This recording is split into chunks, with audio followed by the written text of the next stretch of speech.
Here it says, when Collins, who said he had spent time with Monken earlier in the offseason, was asked if he had any thoughts regarding the quarterback competition, he initially played coy. He said, I don't have any. I think the main thing is they're both good dudes. I've seen the type of player Deshaun is. I've seen how dynamic he's been in the past. I think he has a lot to prove. I think Shedeur, he's super talented. I think he also has a lot to prove going forward.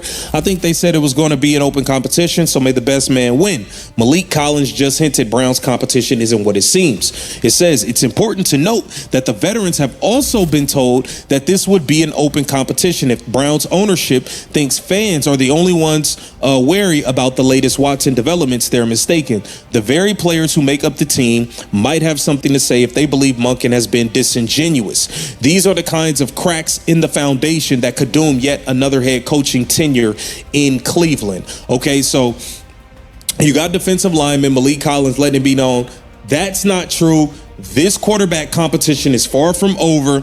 We are going to watch these guys battle it out in training camp. A Cleveland Browns defensive lineman just torpedoed the Watson inside track narrative, and he did it without saying a single thing negative about Deshaun Watson.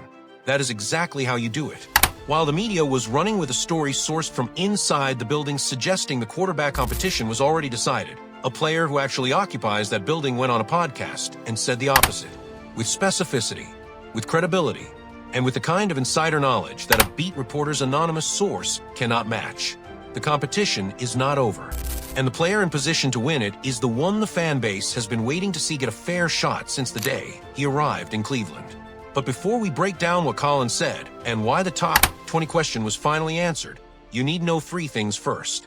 First, the way Collins framed the competition reveals what the locker room's internal read actually is, completely different from the public narrative built over the last 2 weeks. Second, a longtime Browns insider who refused to answer the top 20 QB question all offseason finally answered it after the draft, and the conditions he outlined for Shedeur reaching that ceiling are already satisfied by this roster. Third, the one specific critique of Shedeur's Year 1 game that this insider raised is actually the most honest and most hopeful assessment of his ceiling that anyone covering this team has offered all offseason.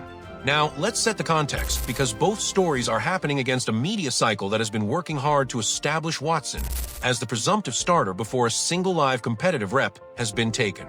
The mini-camp sequence, Watson on first-team reps day 2, the inside track story published within hours, Monken forced to walk it back publicly within 24 hours, is the template for how the Cleveland media ecosystem has handled the Shedeur-Sanders situation for 2 consecutive years. A narrative gets planted, it circulates, the damage accumulates, then someone close to the actual situation comes out and contradicts it. This week, that someone was Maliek Collins.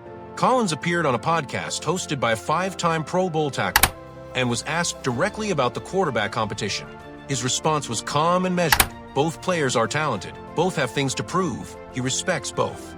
But then he added the sentence that cut through everything. They were told it would be an open competition.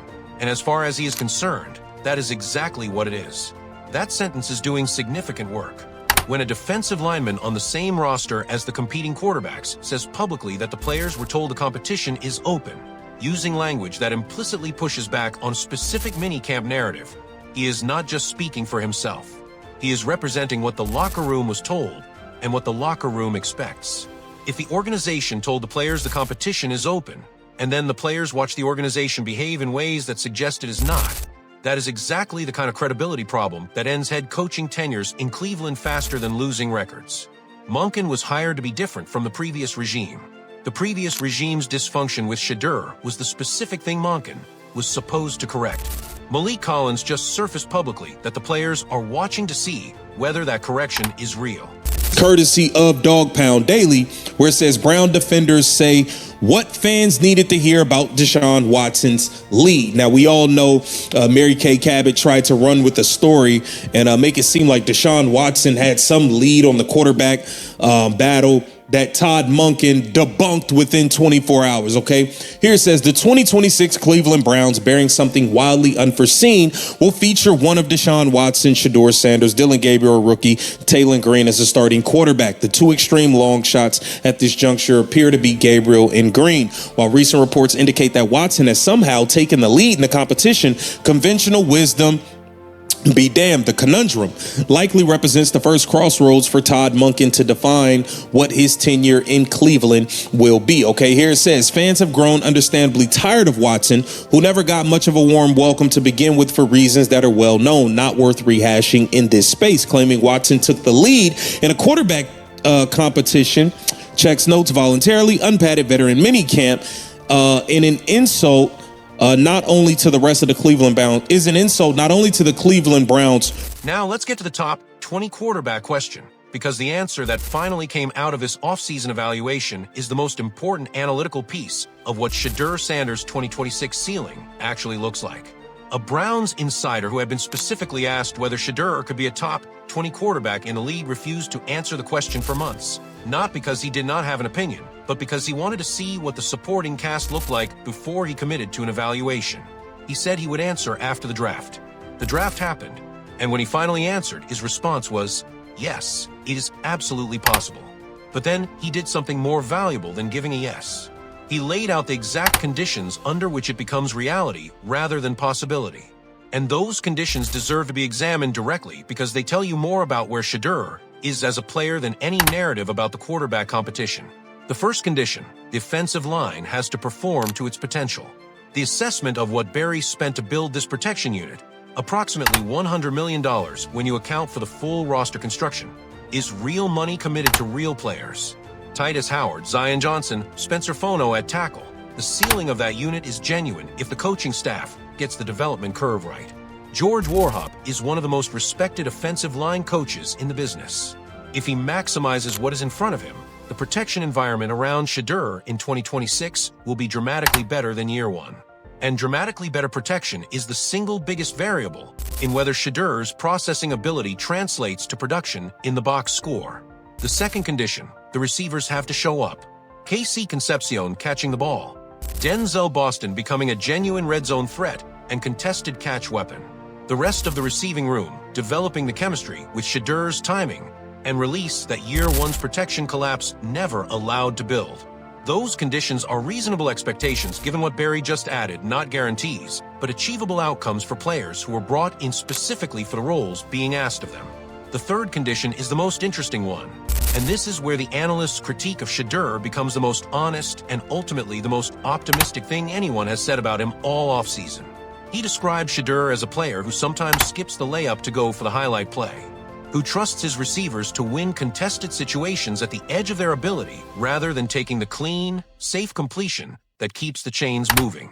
And he framed it not as a character flaw, but as a calibration issue. A player with elite confidence in his teammates, whose confidence occasionally exceeded the teammates' actual ability to deliver in that moment. Here is why that critique is ultimately hopeful for Shedeur rather than damaging. The critique is not about decision-making speed, is not about coverage recognition, is not about processing ability or football intelligence, the things that are genuinely hard to fix and that define whether a quarterback can succeed at the highest level. It is about shot selection, about knowing when the three-pointer is the right call and when to take the layup. Shot selection is coaching adjustable, is experience adjustable. It is exactly the kind of calibration that develops when a quarterback is in a stable system, with a coaching staff that communicates clearly about expectations, with receivers who are competent enough in their roles that the quarterback does not feel compelled to force the contested throw because the underneath option is reliable. Last year's receiving room was not that. Last year, the receivers who were supposed to be the safe options underneath were the same ones generating drops, creating coverage confusion, and forcing Shedeur to go to contested throws earlier in progressions than the play design intended. This year's receiving room is better. Not perfect, better. And better is exactly what this specific calibration issue requires to correct itself.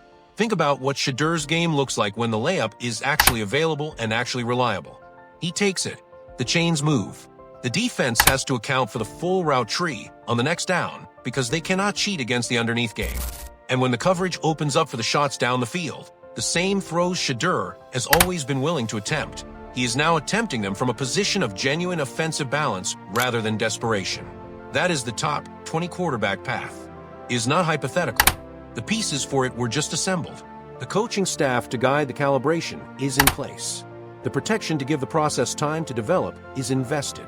And if you are a Shedeur Sanders supporter who has been watching the media machinery try to dim his light for 2 consecutive years, this is the offseason where the conditions for shutting that machinery down are being created. Maliek said the competition is open. The analysts said the top 20 ceiling is achievable. The roster says the infrastructure is in place. The only thing left is the performance. And based on everything Shedeur has shown under adverse conditions with nothing going his way, the performance is coming. Drop a comment. After this draft and this offseason build, do you think Shedeur Sanders can realistically be a top 20 quarterback in 2026? Or does he need another full year to reach that ceiling? Tell me the honest prediction. If you want to be here when the answer arrives on the field, hit that subscribe button right now. This is Gridiron Insights. We'll see you in the next one.